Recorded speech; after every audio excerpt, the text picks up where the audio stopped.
قيوما تعالى عن عقول العاقلين وتعالى عن وصف الواصفين وسبحانه وتعالى عما يصفون وأشهد أن لا إله إلا الله وحده لا شريك له وأشهد أن سيدنا ومولانا محمدا عبده ورسوله أما بعد أعوذ بالله من الشيطان الرجيم بسم الله الرحمن الرحيم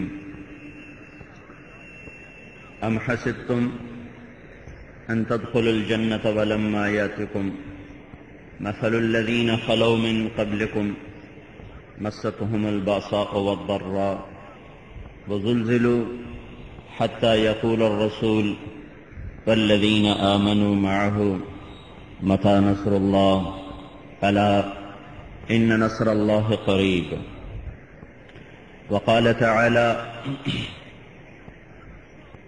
إن الذين أجرموا كانوا من الذين آمنوا يضحكون وإذا مروا بهم يتغامزون وإذا انقلبوا إلى أهلهم انقلبوا فكهين وإذا رأوهم قالوا إن هؤلاء لضالون وما أرسلوا عليهم حافظين فاليوم الذين آمنوا من الكفار يضحكون على الأرائك ينظرون هل ثوب الكفار ما كانوا يعملون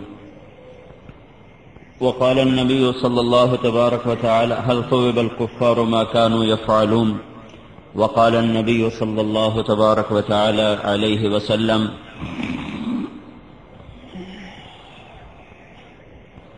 الدنيا دار من لا دار له مال من لا مال له ولها يجمع من لا أقل له وقال النبي صلى الله تبارك وتعالى عليه وسلم بلغوا عني ولو آية أو كما قال. میرے محترم بھائی اور دوستو، جس دن اللہ تعالیٰ نے آدم علیہ السلام کو زمین پر اتارا اسی دن شیطان کو بھی اتارا. جس دن اللہ تعالیٰ نے حق کو زمین پر بھیجا اسی دن اللہ تعالیٰ نے باطل کو بھی زمین پر بھیجا. جس دن حق لے کر آدم علیہ السلام آئے اسی دن باطل لے کر شیطان آیا. اس دن سے شیطانی طاقتیں وہ اپنی طرف بلانے میں برسر پیکار ہیں. رحمان کے نمائندے اللہ کی طرف بلانے میں برسر پیکار ہیں. یہ دو دعوتیں آدم علیہ السلام سے چلی ہیں اور اس وقت تک چلیں گی جب تک سورج مغرب سے نہیں نکلتا، کہ یہ وہ آخری گھڑی ہوگی جب اللہ تعالیٰ توبہ کا دروازہ بند فرما دے گا. اس کے بعد کافر کا ایمان قبول نہیں، اس کی توبہ قبول نہیں. جو جس حال میں ہوگا پھر اسے اسی پہ مرنا ہوگا.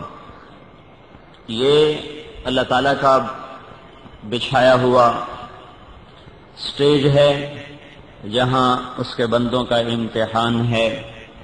تبارک الذی بیدہ الملک وہو علی کل شیء قدیر الذی خلق الموت والحیات لیبلوکم ایکم احسن عملا.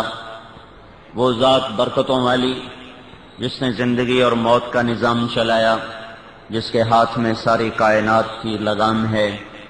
یہ سارا کچھ اس لیے ہے کہ وہ تمہیں دیکھنا چاہتا ہے تم میں اچھا عمل کر کے کون آتا ہے. انا جعلنا ما علی الارض زینۃ لها لنبلوہم ایہم احسن عملا. زمین کو مزین کیا یہ دیکھنے کے لیے کہ یہاں اچھا عمل کون کرتا ہے، کون دنیا کو بناتا ہے، کون آخرت کو بناتا ہے، کون اللہ کو راضی کرتا ہے، کون شیطان کو راضی کرتا ہے، کون ہے جو اللہ کی اطاعت میں اپنے سر دھڑ کی بازیاں لگاتا ہے اور جان دیتا ہے، کون ہے جو نفسانی راہوں میں چلتے ہوئے مال و متاع کو اکٹھا کرنا زندگی کی معراج سمجھتا ہے. یہ حق و باطل کا ٹکراؤ آدم علیہ السلام سے شروع ہے میرے بھائیو. آج بھی ہے، آئندہ بھی رہے گا۔ اور اللہ تعالیٰ کے نبی کا ارشاد ہے، الحرب سجال بیننا ینالون منا وننال منہم۔ جب احد کی لڑائی میں شکست ہوئی تو اللہ تعالیٰ کے نبی نے اس وقت ارشاد فرمایا تھا کہ یہ جنگ ہمارے درمیان ہمیشہ چلتی رہے گی، کبھی وہ جیتیں گے کبھی ہم جیتیں گے، کبھی ڈول وہ بھر کے لے جائیں گے کبھی ڈول ہم بھر کے لے جائیں گے۔ ہماری کامیابی اور ناکامی کا مفہوم وہ نہیں ہے جو بازار میں سمجھا جا رہا، جو اسکول والے کالج والے سمجھا رہے، جو یونیورسٹیوں والے سمجھا رہے، یا جو آج کا میڈیا ہمیں مفہوم سمجھا رہا ہے۔ ہماری کامیابی کا مفہوم یہ ہرگز نہیں ہے۔ آج کی دنیا میں مال کا مل جانا، عزت دولت شہرت کا مل جانا، فتح کے جھنڈے گاڑ دینا، اسے کامیابی سمجھا جاتا ہے۔ ذلیل و رسوا ہو جانا، ٹوٹ جانا، مر جانا، گر جانا، اسے ناکامی سمجھا جاتا ہے۔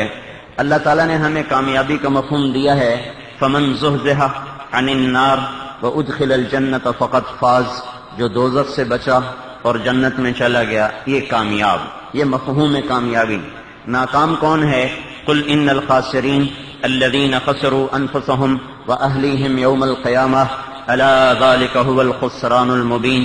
آپ انہیں بتائیے موت کے بعد جو دوزخ کی گہرائیوں میں جا گریں گے اور ان کے اوپر بھی آگ ہوگی، ان کے نیچے بھی آگ ہوگی، لہم من فوقہم غلل من النار ومن تحتہم غلل، ان کے اوپر بھی آگ، ان کے نیچے بھی آگ۔ ذالک یخوف اللہ بہ عبادہ یا عباد فاتقون۔ یہ وہ ناکامی ہے جس سے اللہ تمہیں ڈراتا ہے، اے ایمان والو ناکامی سے ڈر جاؤ۔ جہنم میں چلے جانا یہ ناکامی ہے، جنت میں چلے جانا یہ کامیابی ہے۔ اللہ راضی ہو گیا، ہم فتح پا گئے، چاہے ہمیں میدان میں شکست ہو گئی۔ اللہ ناراض ہو گیا تو ہم شکست کھا گئے، چاہے ہمیں میدان میں فتح ہو گئی۔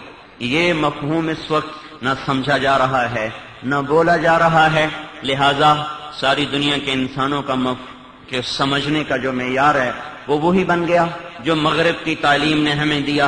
آگے ہماری بدقسمتی، ہمیں ایسے راہبر ملے جنہوں نے اللہ کے نبی کو رہبر مانا ہی نہیں تھا، آج کی روشنیوں سے متاثر ہوئے، پیسے کی کھنک کو انہوں نے نغمہ سمجھا، شراب کو انہوں نے پانی سمجھا، کاغذ کے پھولوں کو انہوں نے گلاب سمجھا اور خزاں کو انہوں نے بہار سمجھا۔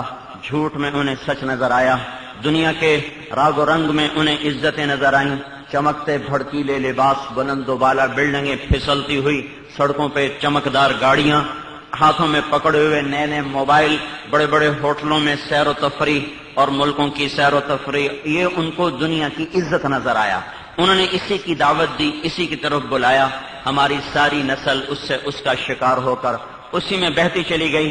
انہوں نے بھی سمجھا شاید عزت کی معراج یہی ہے کہ نیچے گاڑی ہو اور بلند و بالا منصب ہو، بینک بیلنس ہو، بڑے بڑے گھر ہوں، شاید اسی کا نام عزت ہے۔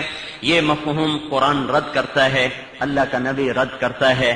اللہ راضی ہو جائے پھر چاہے پکا گھر دے دے، کچا گھر دے دے، اللہ راضی ہو جائے پھر چاہے تخت دے دے یا تختہ دے دے، اللہ راضی ہو جائے پھر چاہے عزت دے دے یا ذلیل کر دے، اللہ راضی ہو جائے پھر چاہے شہرت دے دے یا گمنامی دے دے، اللہ تعالیٰ راضی ہو جائے پھر چاہے عروج دے دے یا زوال دے دے، اللہ تعالیٰ راضی ہو جائے پھر چاہے اعلیٰ خاندان ہو یا ادنا خاندان ہو، اللہ تعالیٰ راضی ہو جائے پھر چاہے خوبصورت ہے یا بدصورت ہے، اللہ اگر راضی ہو جائے پھر چاہے مرد ہے یا عورت ہے، ہر حال میں کامیابی اس کے لیے واجب ہو گئی، اس کے حق میں ترازو کا پلڑا جھک گیا، جس سے اللہ راضی ہو گیا، اس کے لیے ظاہری چیزیں کوئی بنیاد نہیں ہیں۔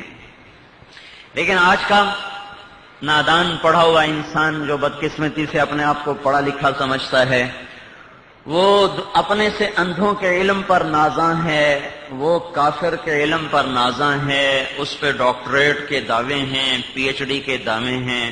میرے بھائیو، فزکس کا پڑھنے والا کیمسٹری کو کیا جانے، کیمسٹری کا پڑھنے والا باٹنی کو کیا جانے، باٹنی کا پڑھنے والا وہ اکنامکس کو کیا جانے۔ یہ تو آپس میں بھی جو دنیا کے علوم